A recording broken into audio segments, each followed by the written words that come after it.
हाय, मैं हूं सीए गौरव सबरवाल, ए team commerce academy Indore से, और ये है कॉमर्स हसल।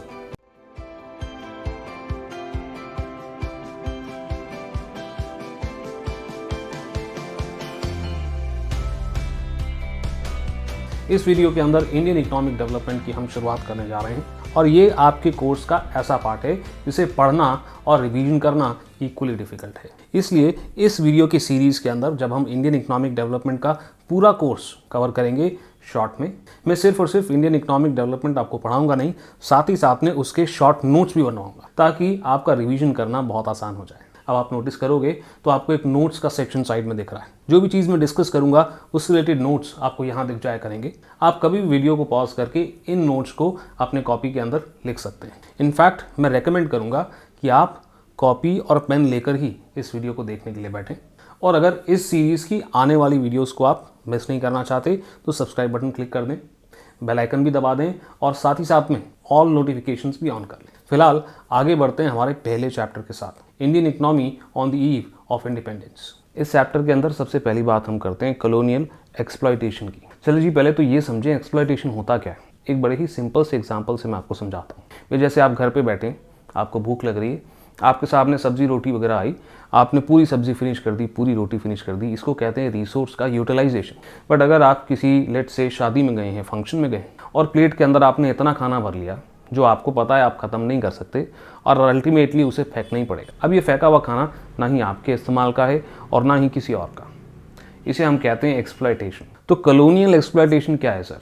जब एक कंट्री, एक देश अपने कुछ लोगों को किसी दूसरे देश में बसने के लिए भेजते हैं, उसे हम कहते हैं कि वो अपनी कॉलोनी किसी और देश के अंदर बना रहे हैं। मगर यहाँ पर ब्रिटिशर्स का ऑब्जेक्टिव बड़ा क्लियर था, उनको रिसोर्सेज को एक्सप्लॉइट करना था, यानी कि जितनी ज़रूरत थी उससे ज़्यादा लेना था। और वही ब्रिटिशर्स ने किया। जब ब्रिटिश ने इंडिया को ऑक्यूपाई कर रखा था तभी वर्ल्ड वॉर 2 हुआ था और ब्रिटिशर्स को वेपन्स की ज़रूरत थी और साथ ही साथ में अपने सोल्जर्स के लिए सफिशिएंट खाने की ज़रूरत थी। मगर उन्होंने क्या किया? उन्होंने ज़रूरत से ज़्यादा खाना अपने सोल्जर्स के लिए रख लिया और हमारे देश के लोगों के लिए खाना अवेलेबल ही नहीं था। तो आइए देखें इसका असर क्या हुआ। सबसे पहले तो एग्रीकल्चर का सत्यानाश किया ब्रिटिशर्स ने।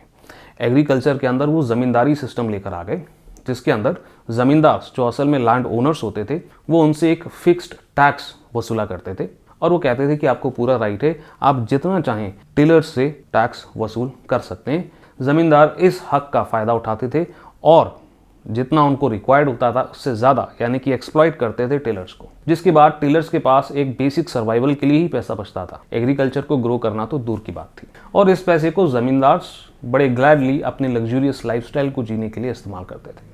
चलें इंडस्ट्रियल सेक्टर की भी बात कर लेते हैं। यहाँ पर इंडिया की इंडस्ट्री हैंडीक्राफ्ट्स के लिए बहुत मशहूर थी और बहुत सारे फॉरेन ट्रेडर्स इंडिया आते थे इंडिया के हैंडीक्राफ्ट्स को परचेज करने के लिए। इंडिया आत्मनिर्भर ना हो इसके लिए ब्रिटिशर्स ने पूरी कोशिश करी और हैंडीक्राफ्ट्स की फॉरेन डिमांड को कम करने के लिए हैंडीक्राफ्ट प्रोडक्ट के ऊपर बहुत ही तगड़ा एक्सपोर्ट ड्यूटी लगा दिया ताकि फॉरेन में जाकर हैंडीक्राफ्ट इतने एक्सपेंसिव हो जाएं कि कोई खरीदना ना चाहे। साथ ही साथ में विद इन इंडिया उनकी डिमांड खत्म करने के लिए उन्होंने ब्रिटिश से फिनिश गुड्स इंपोर्ट करने शुरू कर दिए इंडिया के अंदर, जिसके ऊपर उन्होंने कोई टैक्स नहीं लगाया। इसलिए हैंडीक्राफ्ट्स के अलावा कुछ जो छोटे मोटे कंज्यूमर प्रोडक्ट्स इंडिया के अंदर बन भी रहे थे, उनकी भी डिमांड तेजी से कम हो गई। और आखिरी बात हम करते हैं इंटरनेशनल ट्रेड की। उस समय पे इंडिया का एक्सपोर्ट सरप्लस हुआ करता था, यानी कि export is greater than import. और आज की डेट में ये एक ख्वाब, एक सपने की तरह ही है कि इंडिया का दोबारा से एक्सपोर्ट सरप्लस आ जाए। मगर ये एक्सपोर्ट सरप्लस इंडिया के किसी काम का नहीं था, ये काम का था सिर्फ ब्रिटिशर्स का। ब्रिटिशर्स इंडिया से बहुत भारी मात्रा के अंदर रॉ मटेरियल्स को एक्सपोर्ट करते थे और ब्रिटिश लेकर जाते थे। उन रॉ मटेरियल्स का वो इस्तेमाल करते थे फिनिश गुड्स को बनाने में, और इन फिनिश गुड्स को बनाने में ब्रिटिशर्स को नौकरियां मिला करती थी और जो प्रॉफिट होता था वो भी दोबारा ब्रिटेन के एंटरप्रेन्योर्स के पास जाया करता था। और फिनिश गुड्स बिना टैक्स के इंपोर्ट करे जाते थे इंडिया के अंदर। ये तो हमने अभी भी थोड़ी देर पहले देखा ही था। फिर भी एक्सपोर्ट सरप्लस तो था, मगर इस सरप्लस का इस्तेमाल ब्रिटिश अपने एडमिनिस्ट्रेटिव पर्पसेस के लिए करते थे। चलिए, नोट्स आपको अब दिख रहे होंगे। वीडियो को पॉज करके नोट्स को आप सबसे पहले तो लिख लें अपनी कॉपी में और फिर प्ले करें और आगे बढ़ें। इस चैप्टर के अंदर हम अगली बात करेंगे features of Indian economy at the eve of independence, यानी कि जब हमको इंडिपेंडेंस मिली थी हमारी इकोनॉमी के क्या हालात थे।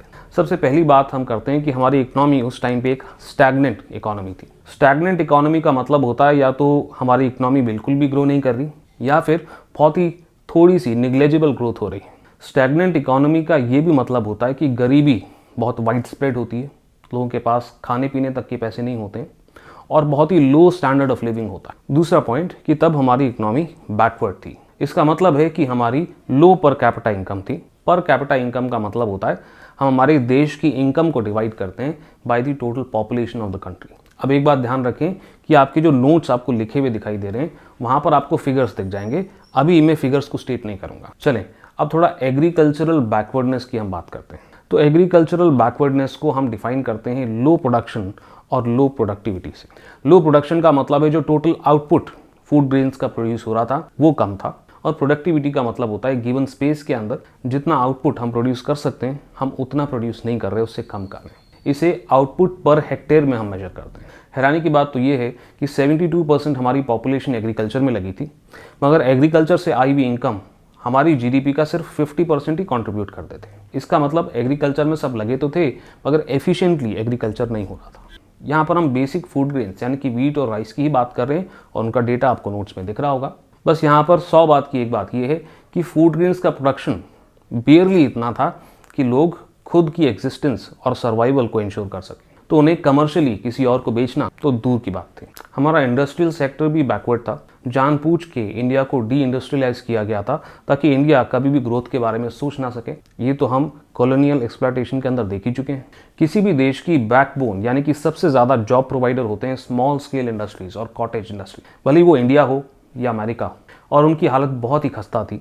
और ऑब्वियस ही बात है जब कंज्यूमर गुड्स ही हमारे यहाँ नहीं बन रहे थे तो कैपिटल गुड्स जैसे कि मशीनरी उसका तो सवाल ही नहीं उठता। इंडिपेंडेंस के समय पे इंफ्रास्ट्रक्चर भी बहुत पुअर था और जो भी इंफ्रास्ट्रक्चर बिल्ड हुआ था वो सिर्फ ब्रिटिशर्स के फायदे के लिए बिल्ड हुआ था। स्पेशली अगर हम बात करते हैं कम्युनिकेशन, ट्रांसपोर्ट और पावर जनरेशन से रिलेटेड इंफ्रास्ट्रक्चर की। और आखिरी बात हम यहाँ पर देखें तो इंडिया ऑलमोस्ट हर चीज़ के लिए, भले वो फूड ग्रेन्स हो या कोई भी मशीनरी हो इंडस्ट्री के ग्रोथ के लिए, इंपोर्ट्स के ऊपर डिपेंडेंट था। और ये इंपोर्ट इतना हेवी था कि हमारा देश डेब्ट के अंदर जाता चला गया।